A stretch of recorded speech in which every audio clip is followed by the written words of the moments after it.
Article 3 from the Part 1 of our Indian Constitution gives authority to the Parliament to increase the size of any state, to decrease the size of any state, to alter the boundary of any state, to alter the name of any state, and last but not the least, even to create a new state. So it is pretty clear from the provisions of Article 3 that it is neither the President nor the Prime Minister but the Parliament which has got the power to change the political map of India. Having said so, how does the Parliament go about changing the political map of India?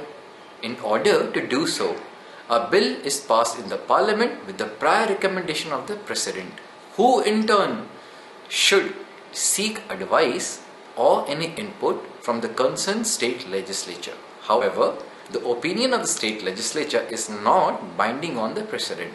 Having understood the process and the procedure that govern the change in the political map of India by the Parliament, let us now focus our attention to the creation of new state. How does the Parliament creates a new state?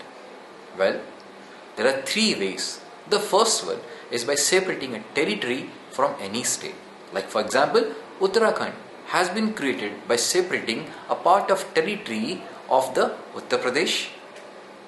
Chhattisgarh has been created by separating a part of territory from the Madhya Pradesh.